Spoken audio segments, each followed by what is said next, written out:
3시간여 뒤 있을 개 모임 때문에 분주했던 토요일 오후 다급히 가게로 뛰어들었다는 아이. 왜 그때는 강도가 우리 엄마 찔렀어요. 이 소리만 했었어요. 울면서? 울면서. 그럼 나도 뭣도 모르고 어디 강도 어디가 도망갔어요 이 가게. 그럼 내가 막 뛰가 가본 게네. 주저없이 장미 비디오로 달려갔다는 슈퍼마켓 주인. 다음 순간 그의 눈에 들어온 광경은 가게에 딸린 방에서 나오고 있던 장미 비디오 여주인의 모습이었다고 합니다. 한낮에 벌어진 사건을 가장 먼저 알게 된 슈퍼 주인은 경찰에 신고부터 한 뒤 또 다른 이웃에게 이를 알렸다고 합니다. 그 사이 가게 입구까지 스스로 이동해온 장미 비디오 여주인은 오른팔에 상처를 입은 듯했다고 합니다. 불행 중 다행으로 부상이 심하지 않아 보여 안도하던 그 순간 대낮에 비디오 가게 여주인이 살해되는 등 새해 벽두부터 강력 사건이 꼬리를 물고 있습니다. 경찰에 의해 곧장 병원으로 옮겨졌지만 사건 발생 3시간여 뒤 끝내 숨을 거둔 장미 비디오의 주인. 그는 당시 37살이며 세 아이의 엄마였던 한선희 씨였습니다. 가게에 딸린 방 안쪽에서 막내 아들과 짜장라면을 먹었던 한선희 씨. 그곳에서부터 시작돼 점점 이어지던 혈흔은 피해자가 쓰러졌던 위치에서 멈춥니다. 겉보기에는 큰 피해가 없어 보이지만 속사정은 전혀 달랐다고 합니다. 범행 도구는 칼로 추정됩니다. 피해자는 몸 오른편을 집중적으로 공격당했는데 그 과정에서 오른쪽 폐가 칼에 관통된 것이 가장 큰 문제였다고 합니다. 통상적으로 그렇게 칼에 많이 찔렸다면 훨씬 더 많을 걸 기대했는데 그것만큼 없다라는 것은 내부 출혈이 많았다라는 걸 시사합니다.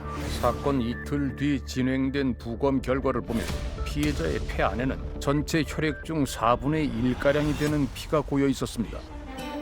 그래도 피해자가 숨을 거두기 전에 그를 만났던 이웃이라면 뭔가 들은 게 있지 않을까? 내가 그래 누가 아는 사람에게 물어본 게 모르겠다 걔 모르는 사람인데 20대 초반에도 소리를 했어. 폐를 다치면 작은 소리를 내는 일도 고통스럽다고 합니다.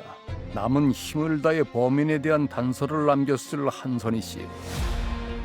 안타깝게도 고인이 남긴 정보만으로 범인의 정체를 알아내기는 쉽지 않아 보입니다. 그때 경찰이 언론사 취재진을 불러 모았습니다. 이후 경찰이 카메라 앞에 세운 이는 앳된 얼굴의 한 남성이었습니다. 당시 만 20살의 이민형. 경찰은 그가 전날 밤 검거한 장미 비디오 살인사건의 범인이라고 밝혔습니다. 덧붙여 그가 군을 탈영한 인물이라고도 설명했습니다. 흐릿했던 범인의 윤곽을 잡아주기 시작한 건 장미 비디오 주변 건물 2층에 살던 한 이웃의 기억이었다고 합니다. 40대 후반의 이씨 아주머니였습니다. 세탁실에서 세탁을 하면서 창문을 열었는데 여는 순간 장미 비디오에서 그 남자가 문을 열고 나왔습니다. 키가 170cm 정도이고 머리형은 스포츠보다 약간 긴 편이고 짙은 남색 종류의 추리닝을 입었으며 나이는 약 20대 중반 정도인 것 같았습니다. 20대의 남성. 그것은 숨진 한선희 씨가 사력을 다해 남긴 범인의 단서와도 비슷했습니다.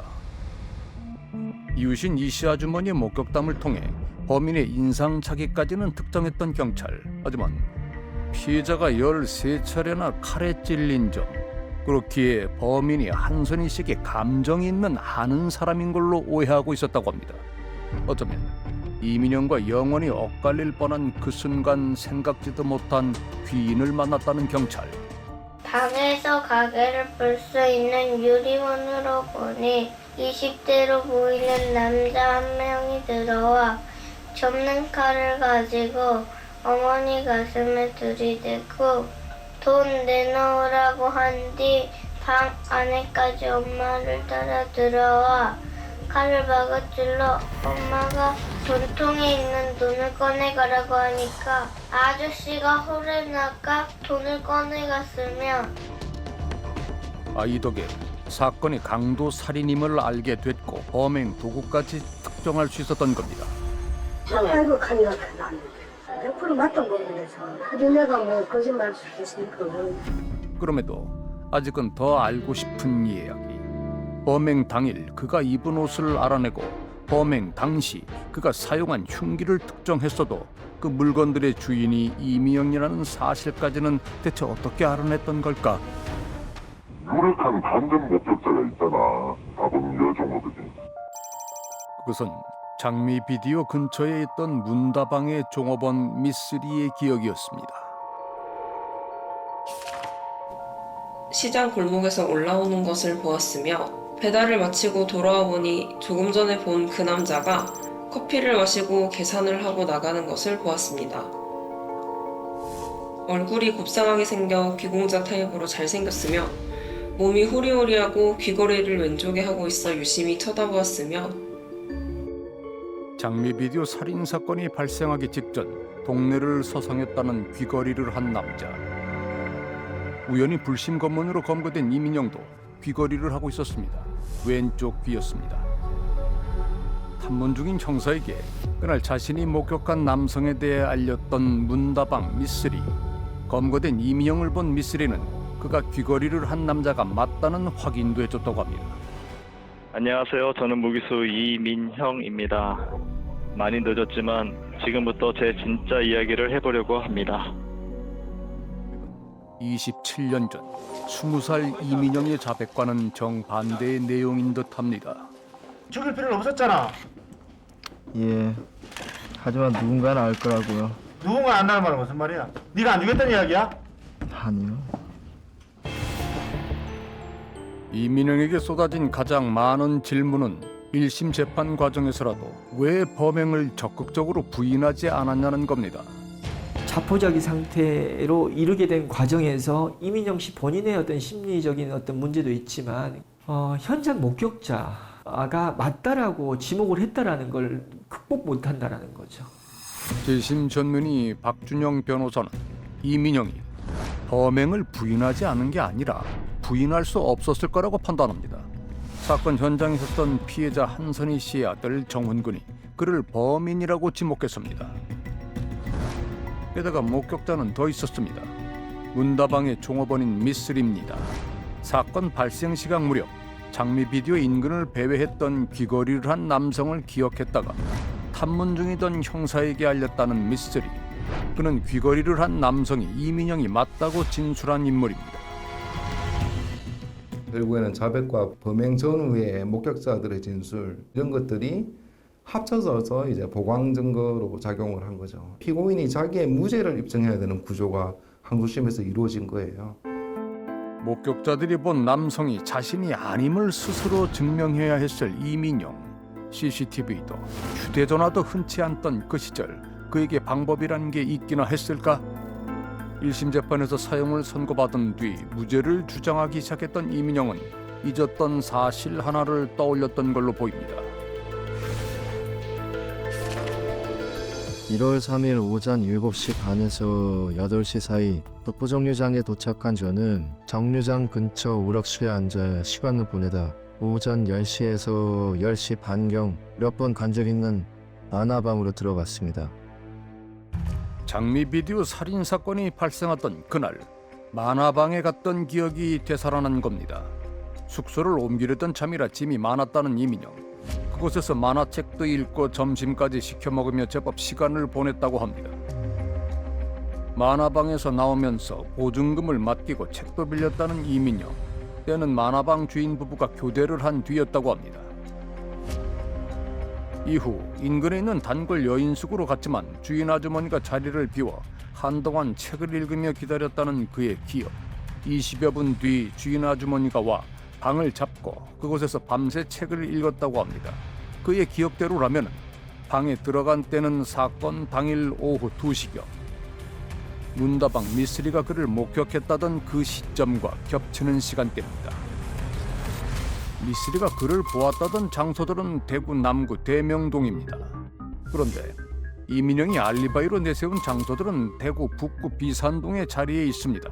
직선 거리로는 6km 정도 떨어진 거리지만은 지금 기준으로도 대중교통을 이용하면은 40분 넘게 소요되는 거리입니다.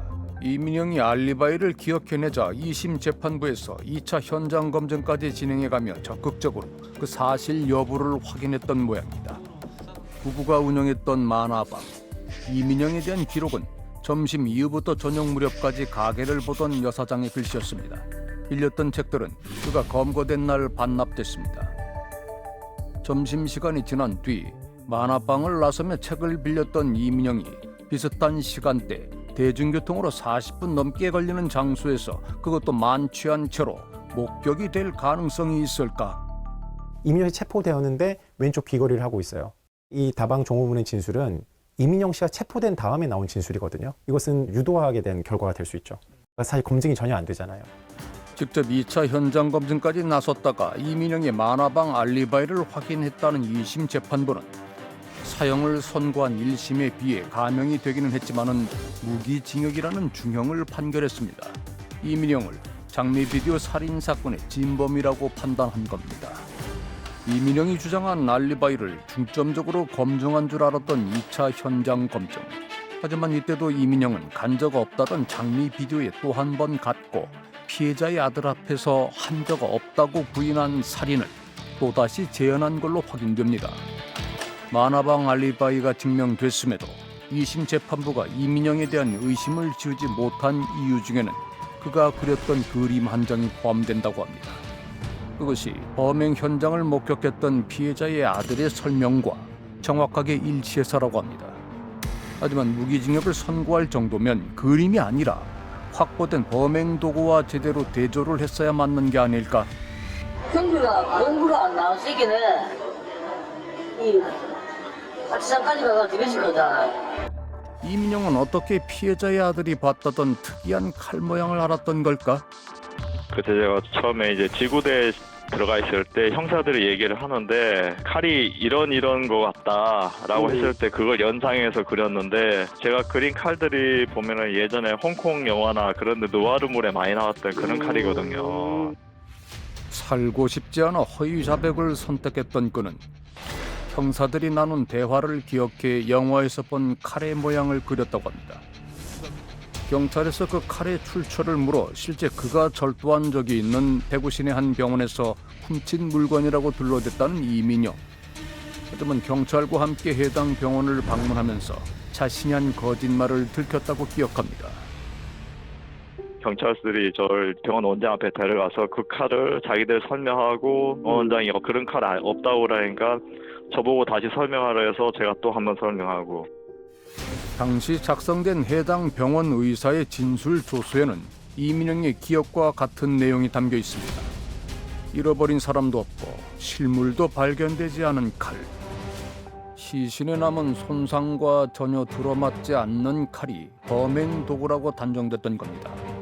그 오해와 오류의 시작점에는 피해자의 아들 최정훈 군이 있습니다. 그날 아이는 엄마가 위급한 상황에서 범인의 손에 들린 특이한 칼을 볼 수 있었을까? 아동 진술의 특성을 연구해온 전문가들은 당시 어른들의 재촉이 정훈 군의 기억을 왜곡시켰을 가능성이 높다고 판단합니다. 흡사 섞어찌개처럼 서로 모순되는 목격자들의 기억이 한데 뒤섞여 있는 이민영의 살인 자백. 마치 벌집처럼 중요한 지점마다 구멍이 나 있는 이민영의 범행 기억. 자백 속 이민영은 범행 18시간 뒤에야 정신이 들어 변기물에 피 묻은 손을 씻고 체육복도 갈아입었다는데 그것이 실화인지 아니면 허구인지를 알 방법이 딱 하나 있어 보입니다. 그것은 27년 전 경찰도 주목했던 이민영의 손톱입니다. 경찰은 심증이 아니라 물증을 찾기 위해 그의 손톱을 모두 잘라 2가지 방법으로 혈흔을 검사했는데 어디에서도 혈흔이 확인되지 않았습니다. 범행에 사용된 흉기조차 제대로 모르는 범인. 피해자를 살해했다는데 그 어떤 물증도 갖고 있지 않는 인물. 그런 사람을 장미 비디오 살인 사건의 진범이라고 정말 불러도 됐던 걸까?